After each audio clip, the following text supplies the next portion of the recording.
Ya, assalamualaikum warahmatullahi wabarakatuh. Bosku, ketemu lagi dengan kita Raja Masteran Channel ya. Oke, di video kali ini kita akan membahas tentang murai batu yang suka ngetem, banyak ngetem, murai batu yang banyak jeda ketika di atas gantangan ya. Kalau video ini kita membahas spesifik tentang efek dari ulet hongkong yang kita berikan ya. Murai batu ngetem itu banyak sebabnya. Murai batu yang ketika digantang banyak jedanya itu sebabnya banyak, tapi di video kali ini kita akan bahas tentang murai batu yang salah pemberian ulet hongkongnya, akibatnya burungnya jadi banyak ngetem, banyak pasang badan seperti ini. Apa sebabnya dan gimana ciri-cirinya, kita bahas bareng-bareng ya bosku. Oke.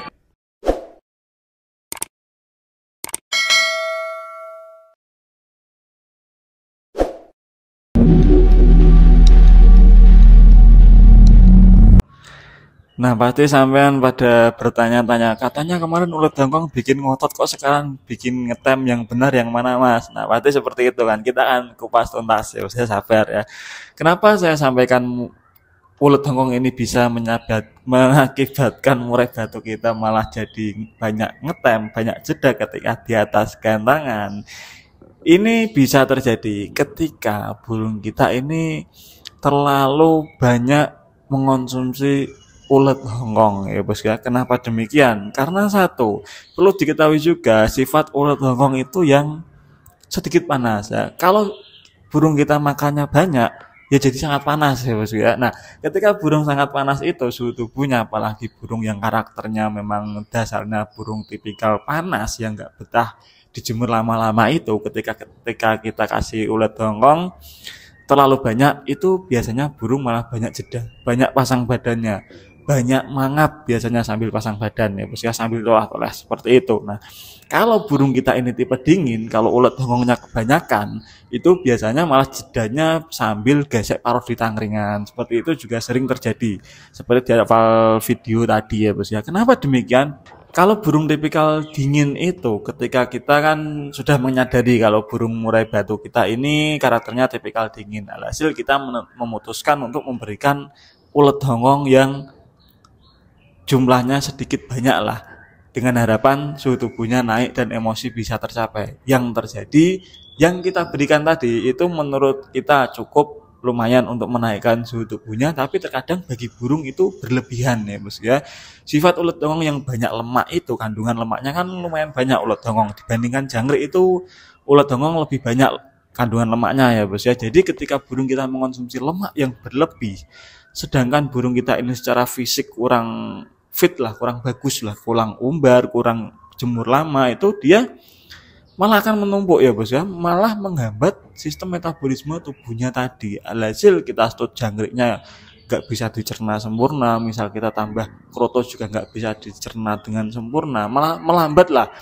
Sistem pencernaan burung ini ibaratnya melambat, yang biasanya mungkin 1 jam selesai, malah gara-gara kebanyakan lemak tadi 2 jam baru selesai. Yang terjadi ketika kita stoknya terlalu mepet, burung belum selesai mencerna makanannya, maka ibaratnya seperti orang begah seperti itu ya bos ya. Dia di atas cuma loncat-loncat, pasang badan, gesek-gesek paruh di tangkringan. Kan kita bisa mengingat-ingat burung gesek paruh di tangkringan itu kan biasanya karena dia habis makan. Seperti itu kalau harian kita cermati kan seperti itu ya bos ya. Nah, ketika di lapangan, di gantangan, kok burung kita kok ngapain gesek paruh di tangkringan, padahal kita ngasih makannya udah dari tadi, udah 2 sesi yang lalu atau udah 4 sesi yang lalu, mungkin seperti itu. Kok masih gesek paruh di atas tangkringan ya?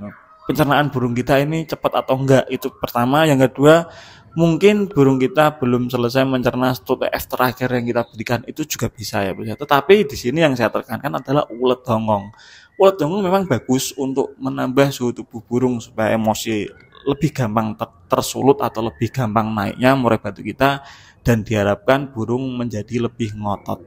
Tapi yang terjadi kebanyakan kasus teman-teman, terutama yang rawat murai batu tipe dingin, Ketika dia ngasih ulet dongong cuma 1-2 ekor, dia merasa wah ini nggak ada efeknya kalau cuma 2 ekor, burung saya ini susah emosinya, saya kasih 15 lah. Bagi sebagian burung sih 15 itu cukup ya bos ya, pas. Tapi beberapa kasus, kebanyakan kasus malah 15 itu berlebihan, alhasil nggak ngefek.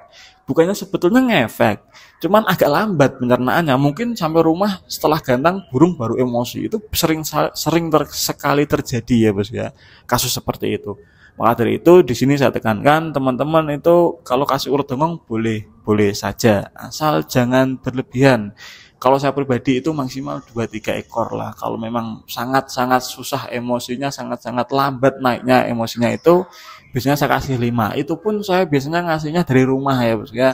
Karena saya berpendapat tadi ketika burung ini terlalu banyak makan UH di lapangan, malah berdampak buruk, takutnya seperti itu. Banyak juga teman-teman yang bertanya, Mas kalau ulet dongong dikasih saat harian gimana? Kan mulai batuk tipe dingin itu susah emosi, takutnya nanti kalau di setting H-3, H-2 itu emosinya nggak terkejar. No.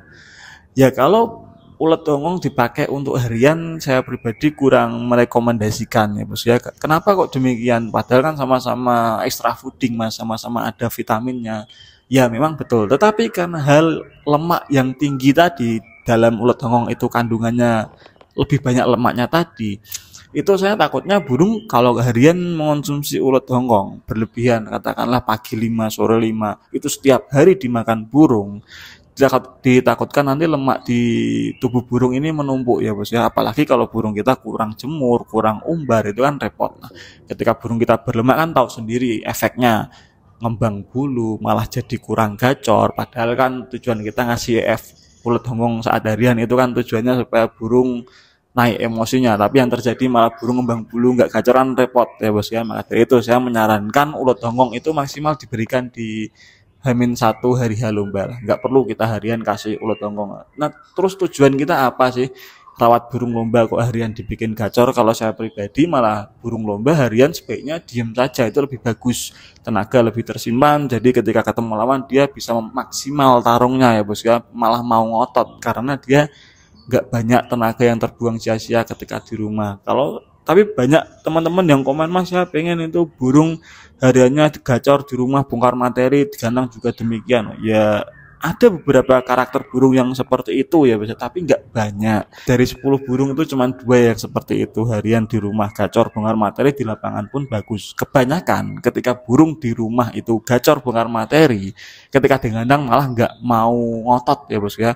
Bahkan burung yang di lapangan di bawah sebelum digandang itu bongkar materi koar-koar, itu ketika digandang belum tentu kerjanya bagus, kadang malah banyak jeda seperti itu. Karena tadi mungkin karena stud F-nya yang salah atau burung yang kecapean juga bisa ya bos ya. Kita kembali ke topik masalah ulet dongong ini ya bos ya. Ulet dongong sebetulnya bagus, extra fooding yang favorit lah, banyak digunakan teman-teman selain jangkrik ya bos ya. Utamanya saat kita memerlukan extra fooding yang bisa menaikkan emosi burung. Saya pun sering menyarankan ulet dongong untuk menambah emosi burung, tetapi dalam kadar yang dibutuhkan saja, jangan berlebihan, karena segala sesuatu yang berlebihan itu tidak baik ya. Oke. Nah, terima kasih teman-teman yang sudah menyimak video ini sampai akhir. Jangan lupa like, komen, dan subscribe Raja Masteran Channel. Saya Raja Masteran undur diri. Wassalamualaikum warahmatullahi wabarakatuh bosku.